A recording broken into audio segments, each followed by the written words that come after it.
Assalamualaikum warahmatullahi wabarakatuh. Perkenalkan, kami dari kelompok 6 ingin menganalisis pengaruh pertumbuhan kacang kedelai terhadap jenis air yang diberi pupuk organik dalam kurun kotoran hewan dan micin.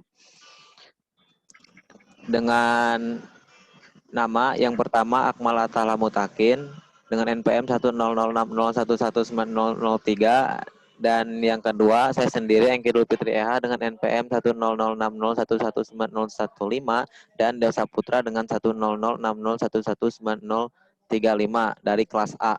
Selanjutnya bab 1 pendahuluan. Yang pertama, latar belakang. Kedelai atau kacang kedelai adalah salah satu tanaman jenis polong-polongan yang menjadi bahan dasar banyak makanan dari Asia Timur seperti susu, kecap, tahu, dan tempe.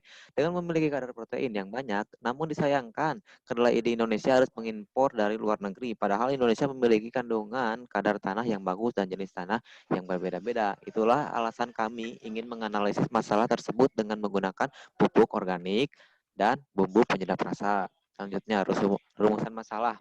1. Dari ketiga takaran pemberian pupuk dengan 100 gram, 150 gram, 200 gram dari pupuk organik dalam kurung kotoran hewan, manakah hasil yang paling baik? Selanjutnya, dari ketiga takaran pemberian pupuk dalam kurung 5 gram, 10 gram, 15 gram dari penyedap rasa micin, manakah hasil yang paling baik? Yang ketiga, dari hasil yang terbaik dari takaran pupuk organik dalam kurung kotoran hewan dan micin, manakah yang terbaik? Selanjutnya, tujuan penelitian. 1. Untuk mengetahui hasil yang terbaik dari ketiga takaran pemberian pupuk 100 gram, 50, 200 gram dari pupuk organik. Yang kedua, untuk mengetahui manakah hasil yang terbaik dari ketiga takaran pemberian penyedap rasa dari penyedap rasa micin, manakah yang paling baik.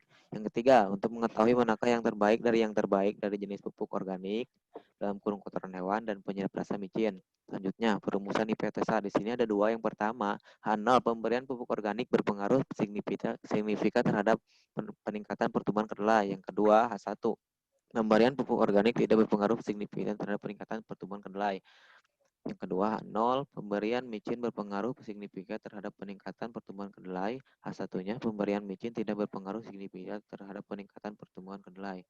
Selanjutnya, manfaat penelitian. Manfaat penelitian dari proposal yang berjudul analisis pengaruh pertumbuhan kacang kedelai terhadap jenis air yang diberi pupuk organik dalam kurung kotoran hewan dan micin adalah agar dapat mengetahui bagaimana pengaruh pertumbuhan kacang kedelai terhadap jenis air yang diberi pupuk organik dalam kurung kotoran hewan dan micin, dan juga semoga hasil penelitian ini dapat mengubah hasil kacang kedelai di Indonesia menjadi lebih baik dan tidak tergantung dengan hasil impor dari negara lain. Untuk bab 2, yang pertama akan saya jelaskan. Next. Untuk yang pertama itu pertumbuhan tanaman.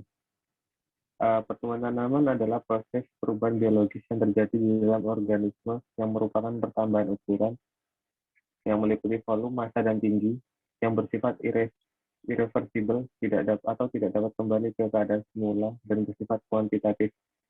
Untuk faktor eksternal yang mempengaruhi pertumbuhan itu yang pertama ada suhu, air, makanan, dan cahaya. Dan untuk faktor internalnya sendiri ada hormon dan gen. Next. Yang kedua ada perketambahan. Perketambahan adalah proses di mana embrio di dalam biji yang semula berada pada kondisi dorman mengalami sejumlah perubahan fisiologis yang menyebabkan ia berkembang menjadi tumbuhan kecil. Selanjutnya ada kedelai.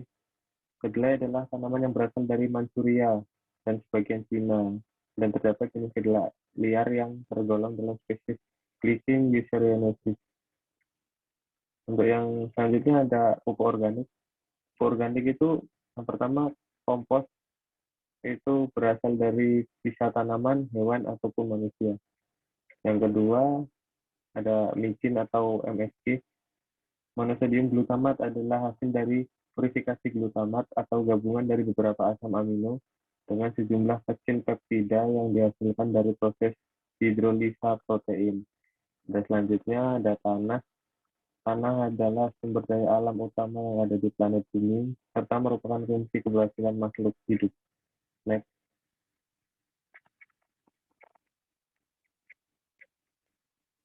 Selanjutnya akan dijelaskan oleh Saudara Akmal. Saudara Akmal dipersilahkan. Bab 3, metodologi. Next. Next, Ki. Lokasi penelitian yang kami lakukan ialah penelitian dilakukan di tempat tinggal masing-masing praktikan. Terdapat 3 tempat tinggal berbeda, diantaranya ialah di Lebak, Jampang, Lampung. Jenis penelitian yang digunakan adalah penelitian sebab akibat. Dirancang untuk menentukan apakah satu atau lebih variabel dapat menyebabkan atau mempengaruhi variabel-variabel lainnya. Objek penelitian yang digunakan adalah biji kedelai. Next. Jenis dan sumber data. Jenis data yang kami lakukan ialah dengan menggunakan jenis data kuantitatif. Dan sumber data yang kami lakukan ialah dengan menggunakan sumber data primer. Metode yang kami lakukan ialah dengan menggunakan metode observasi. Next. Metode analisis data. Penelitian dilakukan di lapangan menggunakan RAL dengan 3 unit percobaan kacang kedelai. Terdapat 3 taraf pemberian pupuk organik, yaitu 1 pupuk organik. Percobaan 1 dengan menggunakan 100 gram per tanaman, percobaan 2 150 gram per tanaman, percobaan 3 dengan menggunakan 200 gram per tanaman. 2. Penyedap rasa micin. Percobaan 1 dengan menggunakan 5 gram per tanaman, percobaan 2 menggunakan 10 gram per tanaman, percobaan 3 menggunakan 15 gram per tanaman. Next. Kemudian tempat percobaan dijadikan kelompok percobaan. Tempat 1 dilakukan di Jampang, percobaan 2 dilakukan di Lampung, dan percobaan 3 dilakukan Lebak. Di Jampang menggunakan pupuk organik 100 gram dan micin 10 gram. Di Lampung menggunakan pupuk organik 150 gram dan micin 15 gram.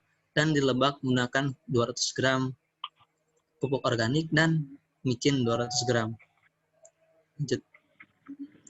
Metode umum RAL. YIJ sama dengan mu I plus tal I plus epsilon IJ. Keterangan I sama dengan 1, 2, dan seterusnya, dan J sama dengan 1, 2, dan seterusnya. YIJ sama dengan pengamatan pada perlakuan ke I dan ulangan ke J. Mu I sama dengan rataan umum, tal I sama dengan pengaruh perlakuan ke I, epsilon IJ sama dengan pengaruh acak pada perlakuan ke I dan ulangan ke J. Pengujian dengan analisis rancangan acak lengkap RAL sebagai berikut. Menentukan hipotesis yang diuji. H0 sama dengan tal sama dengan tal 4 sama dengan 0. Dan kurung perlakuan tidak berpengaruh terhadap respon yang diamati. H1 sama dengan paling sedikit ada 1 I, di mana tal I tidak sama dengan 0. Dengan menggunakan tarif uji 0,0. Kriteria uji. Tolak H0 jika nilai F hitung lebih besar dari F tabel. Atau p-value kurang dari alpha. Kesimpulan, paling sedikit ada 1 pengaruh perlakuan terhadap respon yang diamati, atau perlakuan tidak berpengaruh terhadap respon yang diamati. Dan inilah contoh dari tabel pengamatan dan tabel ANAFA dari metode RAL.